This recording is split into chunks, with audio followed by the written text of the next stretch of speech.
मेरे प्यारे भाइयों बहनों, हमारे प्रभु यीशु मसीह और पिता परमेश्वर के नाम से मैं आपका अभिनंदन करता हूँ।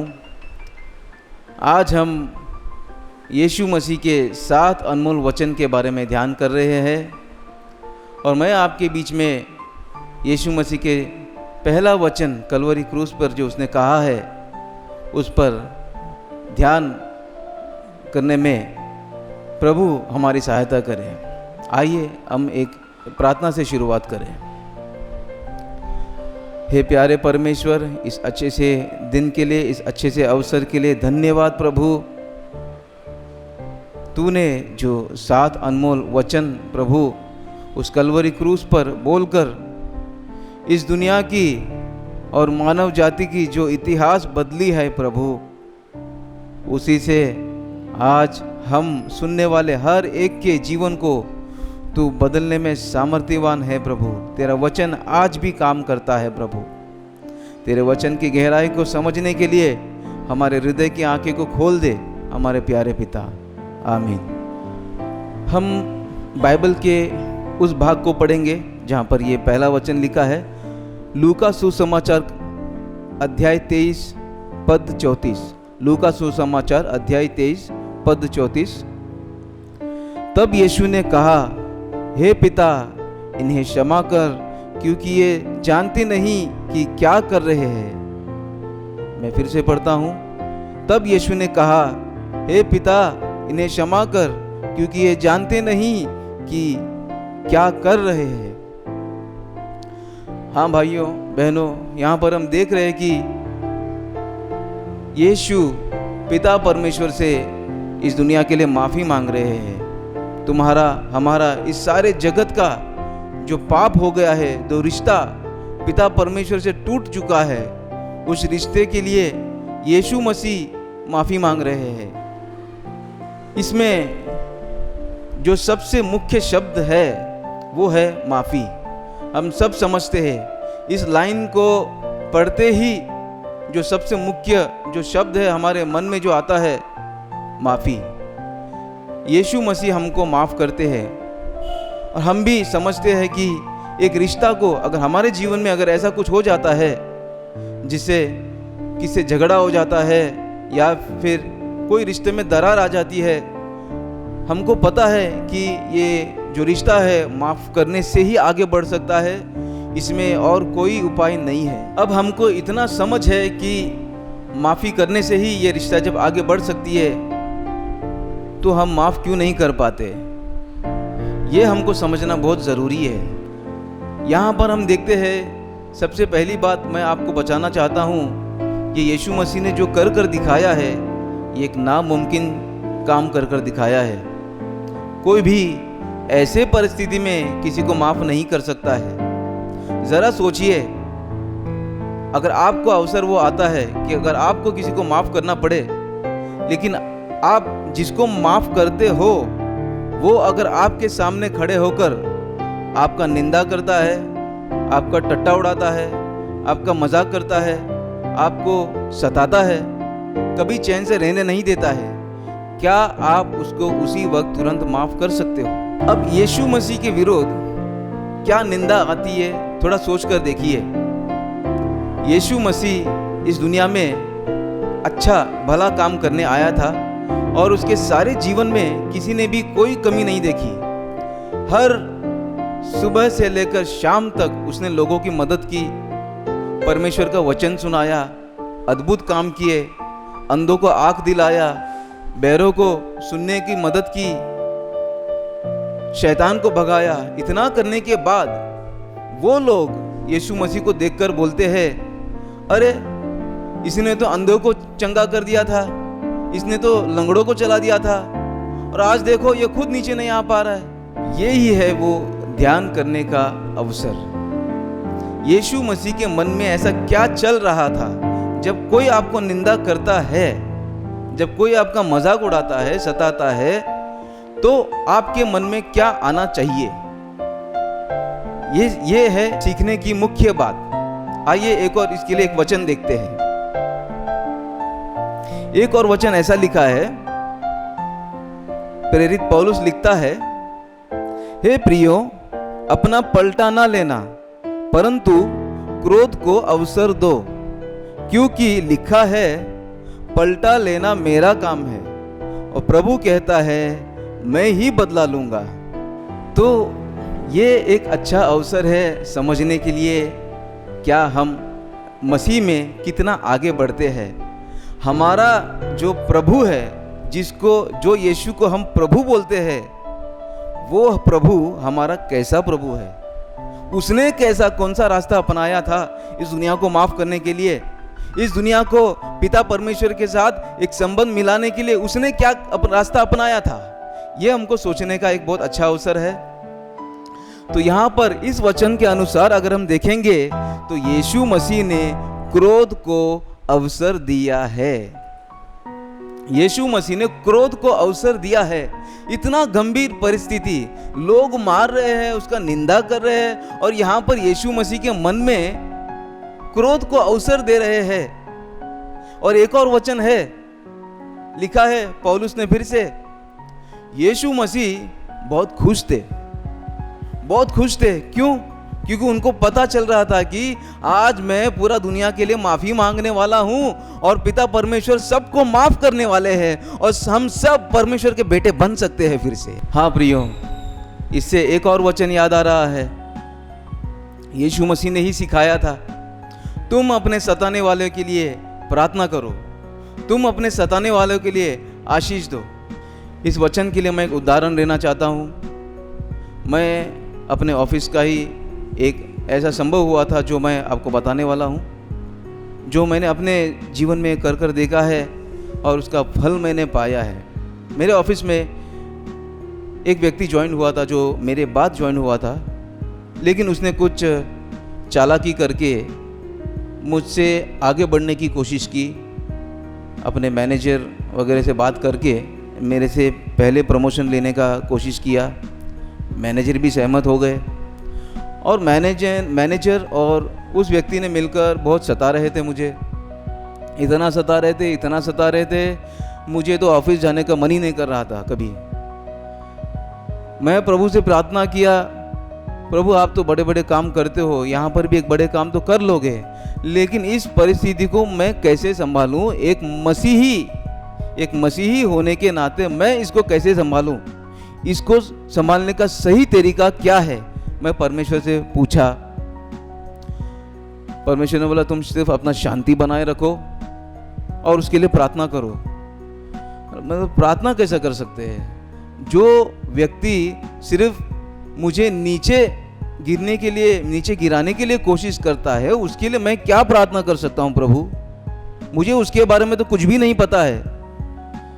प्रभु ने कहा यही तो तुम्हारा काम है, रिश्ता बनाओ, समझो। तुमसे उसे कोई फर्क नहीं पड़ना चाहिए कि वो तुम्हारा दुश्मन है या कोई भी हो। तुमको मेरे रास्ते पर ही चलना होगा कि मैं तुम्हारा यीशु हूं, मैं तुम्हारा कलवरी क्रूस उठाकर इस दुनिया को माफ करने वाला यीशु हूं। मैंने पूरा दुनिया को माफ किया है, मैं तुमको सिखाऊंगा कैसा माफ करना है। दिन गई, एक दिन गई, 2 दिन गई, उससे मैं अच्छा बातें तो करने लगा। वो तो मेरे पीछे कुछ ना कुछ तो कर ही रहा था, लेकिन मैं उसका जीवन को समझने लगा। वो ऐसे बैठे बैठे एक दिन बोल रहा था, भाई मैं तो दिल्ली का हूँ, मैं मुंबई में आया हूँ, मेरे पत्नी एक जगह पर है, मेरे बच्चे एक जगह पर है, मुझे ये काम की वजह से बहुत प्रॉब्लम है भाई, मैं करूँ क्या मुझे समझ में नहीं आ रहा। हाँ, मैं उसी दिन घर पर गया और प्रभु ने फिर से याद दिलाया, देखो कितना अच्छा मौका मिला है तुमको, उसके लिए तो अच्छा प्रार्थना करना चाहिए। हाँ ठीक है प्रभु, मैं करूँगा, मैं बहुत उत्साहित हूँ, क्या प्रार्थना करना चाहिए? तुम उसको प्रार्थना कीजिए कि इनका जो काम करने का जो ऑफिस है बदल जाना चाहिए, इनको ऐसे जगह पर काम मिलना चाहिए जहाँ पर ये अपने परिवार के साथ खुश रहे। हाँ भाइयों, मैंने प्रभु का उस बात को मानकर उसी दिन प्रार्थना किया उसके लिए, प्रभु आप इसके लिए एक अच्छा काम कीजिए, ये ताकि अपने परिवार के साथ अच्छा वक्त बिताए। जैसा मैं मुंबई में रहता हूँ, मुझे मुंबई पे काम मिला है, मैं अपने परिवार के साथ वक्त बिता सकता हूँ, वैसे कुछ काम इसके साथ कीजिए। यकीन मानो दोस्तों, उसके साथ प्रभु ने वैसे ही किया है। बस ठीक 1 हफ्ते के बाद वही लड़का मुझे अचानक आके बोलता है, हाँ हालांकि उस दिन जब मैं ऑफिस गया था, मैं उस दिन भी यही प्रार्थना करके गया था, प्रभु मुझसे हो नहीं रहा है, शायद मेरा आज ये ऑफिस का लास्ट दिन हो सकता है, मुझे इस ऑफिस से हटा दो। मैं जैसे प्रार्थना कर कर ही गया, मैं ऑफिस पहुंच के सबसे पहला समाचार वही व्यक्ति ने आकर मुझे बता रहा है, अरे भाई मुझे दिल्ली में नौकरी मिल गई है। अब देखो, ना उसको पता चला कि मैंने उसके लिए प्रार्थना किया और ना उसको पता चला कि मैंने उसको क्षमा किया। लेकिन बाद में जब वो ऑफिस छोड़कर जा रहा था, मैंने उसको एक छोटा बाइबल गिफ्ट दिया। और पता है उसने क्या बोला उस दिन? भाई तुमने जो किया है ना, यही सबसे बड़ा काम किया है, यही मेरे ज़िंदगी को आके लेके चल सकती है। मैं सच्ची में आपका मैं बहुत अभिनंदन हूँ। ऐसे भाइयों, मैंने उस समस्या का अंत देखा। हाँ, हमको ऐसे ही परमेश्वर का बेटा और बेटे जैसा प्रकट होना है। देखो यीशु मसीह के साथ क्या हुआ, वहां पर लोग उसका निंदा कर रहे हैं और यीशु मसीह खुशी खुशी उनको माफ कर रहे हैं। इतना खून बह रहा है, इतने गंभीर परिस्थिति में कोई अपना खुशी को महसूस कैसा कर सकता है? वो एक सोच कर ही निकले हैं कि मैं सबको माफी मांगूंगा। एक बड़ा शांति के साथ वो निकल पड़े, माफी मांगे। हाँ, ये तो पहला वचन था, इसके बाद भी और 6 अनमोल वचन एक एक करके सुन सुनकर 3 घंटे के बाद जब यीशु मसीह ने अपनी जान दे दी, वो ही लोग जिसने यीशु मसीह का निंदा किया, अपनी छाती को पीट पीट कर बोला, ये सचमुच खुदा का बेटा था, ये सचमुच खुदा का बेटा था। अरे हमने क्या कर दिया? ये सचमुच खुदा का बेटा था, ये सचमुच खुदा का बेटा था। हाँ भाइयों, अगर तुम मसीही हो, क्या तुम परमेश्वर के बेटे हो? और क्या किसी को पता है कि तुम परमेश्वर के बेटे हो? उनको पता कैसा चल सकता है? जब तक तुम परमेश्वर यीशु मसीह के रास्ते पर नहीं चलते, उनके जैसा माफी करना नहीं सीखते। हमको ये सीखना बहुत जरूरी है। इसमें एक और मुख्य बात यह है भाइयों, अगर हमको माफ करना तो कितनी बार माफी करें? कोई हम पर विरोध करता है, कभी कभी हमारे मन के अंदर ही एक लिमिट सेट कर देते हैं, भाई आज से मैं तो इनसे बात करना बंद कर दूंगा, मैं कभी इनके रास्ते से जाऊंगा भी नहीं। ऐसे हम अपने मन में एक लिमिट डाल देते हैं जो नहीं होना चाहिए। यीशु मसीह ने बोला है 7 गुना 70 बार तुम माफ करो। 7 गुना 70 बार 490 होता है, लेकिन यीशु का मतलब 490 नहीं था। उनका मतलब यह था, तुम्हारे मन में कोई लिमिट मत रखो, बस वो अच्छा दर्शन को देखो कि तुम जिसको माफ कर रहे हो वो एक दिन तुमको परमेश्वर का बेटा जैसा पहचानने वाला है। आज यीशु मसीह इस दुनिया में शारीरिक रूप में नहीं है, लेकिन आज तुम और मैं हैं इस दुनिया में यीशु मसीह को प्रकट करने के लिए। यीशु मसीह को प्रकट करना आज इस दुनिया में बहुत मुख्य बात है, क्योंकि दुनिया में जिस तरह हालत है, जिस तरह क्रोध है लोगों में, उसको संभलना बहुत मुश्किल है। आज दुनिया को फिर से यीशु मसीह को याद करना जरूरी है। यीशु मसीह कैसा इस दुनिया को जीत लिया था। उसके 12 चेलों ने उसको छोड़कर भाग गए थे, लेकिन भागने के बाद जब सब खत्म हो गया था, यीशु मसीह जिंदा उठने के बाद वो सोचने लगे, ये क्या हो गया हमारे साथ, ये क्या हो गया। वो फिर से सोचे यीशु मसीह ने उनको क्या क्या सिखाया। सब कुछ याद कर रहे थे। हाँ, तो वो समझे कि माफी करना, ये सीखना, ये जो आदत है, ये पूरा दुनिया को हमको प्रचार करना चाहिए। यीशु मसीह ने जिस तरह हमको माफी किया है, इसको पूरा दुनिया में प्रचार होना बहुत जरूरी है, वो समझे।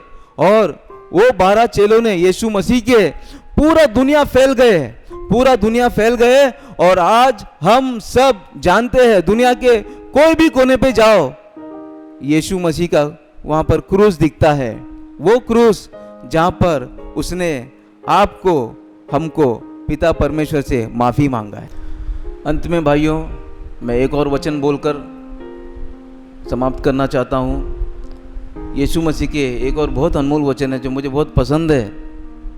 वो ये कहते हैं, जैसे तुम माफ़ करते हो वैसे ही तुमको माफ़ी दिया जाएगा। हाँ, ये कितना बड़ा राज है इसमें। जैसा माफ़ करना बड़ी बात है। आजकल सॉरी सॉरी सॉरी बोलकर इतना लोगों ने इसको बहुत आम बात बना दिया है, लेकिन ये बहुत मुख्य बात है। ये शब्द का राज क्या है? माफ़ी। सो वचन है, जैसे तुम माफ़ करते हो वैसे ही तुमको माफ़ी दिया जाएगा।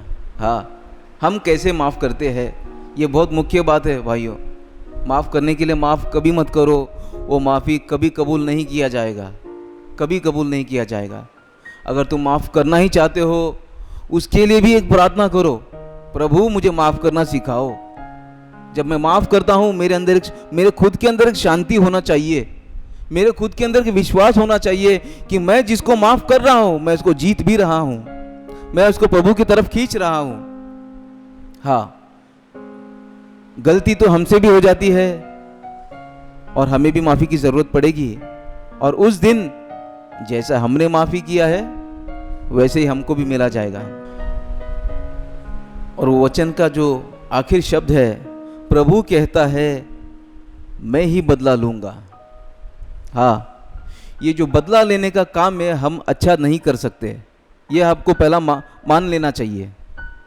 बदला लेने का काम जो है इंसान कभी सही नहीं किया है, क्योंकि इंसान का मतलब बदला ये होता है कि वो अपना दुश्मन का नाश देखना चाहता है, लेकिन प्रभु का बदले का मतलब अलग होता है कि वो उस इंसान को अपने तरफ लेकर आना चाहता है।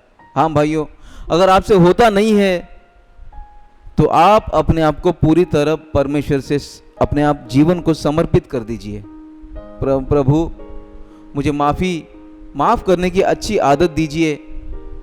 जब वो अवसर आता है, जब वो परीक्षा होती है मेरी, प्रभु मैं अपने दिमाग से नहीं चलूं, मैं अपने दिमाग में एक लिमिट नहीं डाल दूं कि मुझे इतना ही माफ़ करना है। मैं माफ़ करूंगा और करता ही रहूंगा और करता ही रहूंगा। हमने रोज़ की ज़िंदगी में भाइयों हम देखते हैं, आम तौर से जब दो जन के बीच में झगड़ा हो जाता है और जब वो एक दूसरे को माफ़ नहीं कर पाते हैं तो वो ये कहते हैं, नहीं पहले गलती उसने की है तो उसको माफ़ी मांगना चाहिए। ये बोलता है, नहीं पहले उसने गलती की है तो उसको माफ़ी मांगना चाहिए।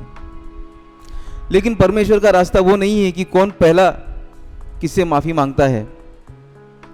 बात ये है, तुम पहले माफ़ करो, तुम पहले माफ़ करो, बाद में भी बैठ के सोच सकते हैं कि किसने क्या गलती किया है।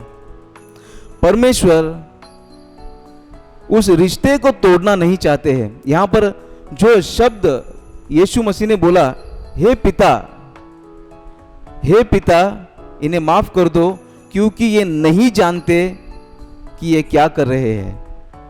तो यहाँ पर हम एक रिश्ता देखते हैं। हम बाइबल में अगर अच्छी तरह से पढ़कर देखेंगे तो बहुत जगह पर यीशु मसीह खुद माफ़ कर देते हैं।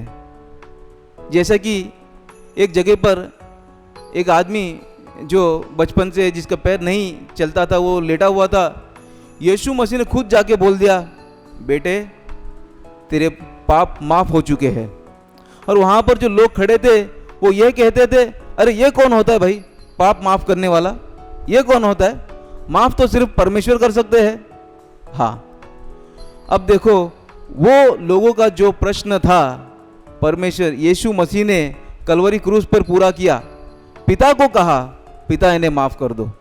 वहाँ पर यीशु ने खुद माफ़ नहीं किया, वहाँ पर उसने पिता परमेश्वर से विनती की, क्योंकि उनका जो पाप है पिता के विरुद्ध था। यीशु मसीह ने तो माफ़ कर दिया था, लेकिन अब क्रोध पिता परमेश्वर का था जिसकी माफ़ी उनको ज़रूरत थी।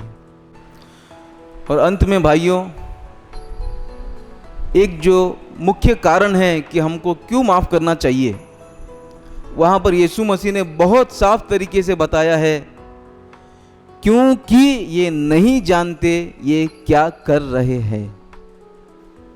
हाँ, अगर आपको कोई टट्टा कर रहा है, आपको सता रहा है कोई, और आपको अगर माफ़ नहीं करने हो रहा है, आप ये समझ जाइए इसको पता नहीं है कि ये मेरे विरुद्ध क्या कर रहा है। वो चाहे कोई भी हो, कितना भी बड़ा इंसान हो या कितना छोटा इंसान। अगर बच्चा है तो हम समझ सकते हैं ये बच्चे को तो पता नहीं है क्या कर रहा है, अपने बचपन की आदत से कुछ बोल दिया होगा। लेकिन हमारे उम्र या हमारे उम्र से बड़े अगर किसने कुछ गलती कर दिया, क्या हम उनको माफ़ कर सकते हैं? हमारे मन में तो यही सवाल होगा, अरे ये तो इतने बड़े आदमी है, ये कैसा इतना गलत काम कर दिया है। नहीं, तब तो हम ये नहीं सोच पाएंगे कि इन्हें जानबूझकर ही किया होगा, ये इतने बड़े आदमी हैं, ये ज़रूर जानबूझकर किया होगा। यही शैतान हमको भड़काते रहता है कि इसने जानबूझकर ही किया है तुम्हारे विरुद्ध। नहीं, यहाँ पर यीशु मसीह साफ साफ बता रहे हैं, इन्हें माफ़ इसलिए करो क्योंकि ये नहीं जानते हैं। हाँ, हमको भी ये सोच विचार से ही माफ़ करना है, ये सामने वाला जो है नहीं जानता है कि ये मुझे कितना ठोस पहुंचा रहा है, इसको पता नहीं है ये मुझे कितना ठोस पहुंचा रहा है। ये कारण हमारे मन के अंदर दबा कर रखना चाहिए। इसीलिए हाँ, एक बार माफ़ करना चूकोगे, 2 बार माफ़ करना चूकोगे, तीसरी बार सीखोगे, चौथी बार और सीखोगे, 5वीं बार, 6वीं बार, 7वां बार, धीरे धीरे माफ़ करना सीख जाओगे। उसके बाद माफ़ करना ही तुम्हारा ज़िंदगी बन जाएगी। अगर हम ये कारण को सही तरह से रखते हैं कि ये जो सामने वाला जो है इसको पता नहीं कि मेरे जीवन में ये शब्द से कितना समस्या आती है, इसको ये नहीं जानता है, ये नहीं जान पा रहा है, इसीलिए मैं इसको माफ़ करता हूँ। हाँ, शायद उस समय हम उसको बोल नहीं पाएंगे, भाई मैंने तुमको माफ़ कर दिया है, लेकिन कम से कम एक उसको चेहरे को देखकर एक बड़ी शांति हम अपने अंदर बनाकर रख सकते हैं। और इसीलिए भाइयों, मैं फिर से याद दिलाना चाहता हूँ, अगर ऐसा कोई भी समय ऐसा आता है कि यहाँ पर मेरा बात तो चलने वाला नहीं है इससे, चाहे वो जगह कहाँ पर भी हो, आपके परिवार में हो सकती है, आपके काम करने की जगह पे हो सकती है, कहीं पर वो भी हो सकती है, लेकिन जैसे ही आपको पता चलता है कि इस व्यक्ति की वजह से मेरे जीवन में प्रॉब्लम आ सकती है, आप पहले से ही तैयार रह जाइए उस पर माफ़ी करना। वो ज़रूर गलती करेगा, जब तक वो यीशु मसीह का बेटा नहीं है वो ज़रूर गलती करेगा। उससे कभी उम्मीद मत रखें कि वो आपसे अच्छा व्यवहार करेगा। आप अपने मन को पहले से ही तैयार रखिए, जिस तरह यीशु मसीह ने तैयार रखा था अपने आप को माफ़ करना। आइए भाइयों, हम आज फिर उसी यीशु मसीह को याद रखें जो कलवरी क्रूस पर हमारे लिए माफ़ी मांगा। किसी और को याद ना रखो, इसने ऐसा किया था, इसने ऐसा बदला लिया, इसने ऐसा बदला लिया। अरे जो सबसे बदला ले सकता था उसने क्या किया था? उसने माफ़ी मांगा, प्रार्थना किया। आइए प्रार्थना करते हैं और प्रार्थना करना सीखते हैं। हमारे प्रभु यीशु, तेरा नाम कितना ऊंचा है प्रभु, तेरा नाम कितना बड़ा है प्रभु, तेरा नाम कितना बड़ा है, कितना बड़ा है, कितना बड़ा है। तू पवित्र है प्रभु, तू पवित्र है। तू स्वर्ग से आया, पिता की ओर चलने की रास्ता सिखाया प्रभु। एक मसीह जीवन में सबसे मुख्य बात जो है, किसी को माफ़ करना है प्रभु। अगर हमने किसी भी कारण से अब तक चूकी है प्रभु हमने माफ़ कर दो, हमें माफ़ कर दो, हमें माफ़ कर दो प्रभु, हमें माफ़ कर दो प्रभु। हम आपके चेहरे को याद रखते हैं प्रभु, जिस गंभीर, जिस दुख भरी हालात में भी आपने माफ़ करके इस दुनिया को जीत लिया था प्रभु। जो भी वहाँ पर खड़े थे प्रभु, आपने उनको जीत लिया था प्रभु। ऐसे ही जीत हम अपने जीवन में देखने प्रभु हमें मदद कर प्रभु, धीरे धीरे चलने में मदद कर प्रभु। जब भी ऐसा समय आता है प्रभु, हम कसकर आपके हाथ पकड़ेंगे प्रभु, कसकर आपके हाथ पकड़ेंगे और आपके ही पीछे चलेंगे प्रभु। आपके कलवरी क्रूस को याद रखकर प्रभु, आपके कदम से कदम मिलाकर प्रभु, आपकी आवाज को सुनेंगे प्रभु। आपके ओर से जो प्रभु जो शांति मिलती है, उस शांति को अवसर देंगे प्रभु, अपने क्रोध को अवसर देंगे प्रभु।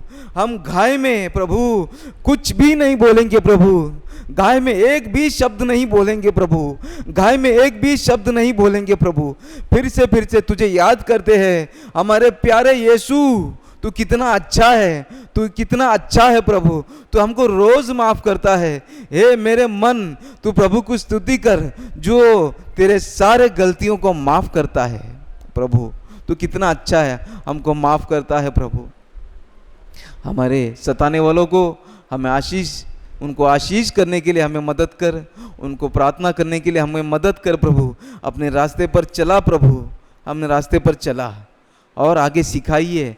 आपके पवित्र आत्मा हमेशा हमारे साथ रहकर अच्छे रास्ते पर चलने में हमें मदद करने दीजिए प्रभु। यीशु मसीह के प्यारे नाम से पिता परमेश्वर से पवित्र आत्मा के द्वारा इस प्रार्थना करता हूँ, आमीन।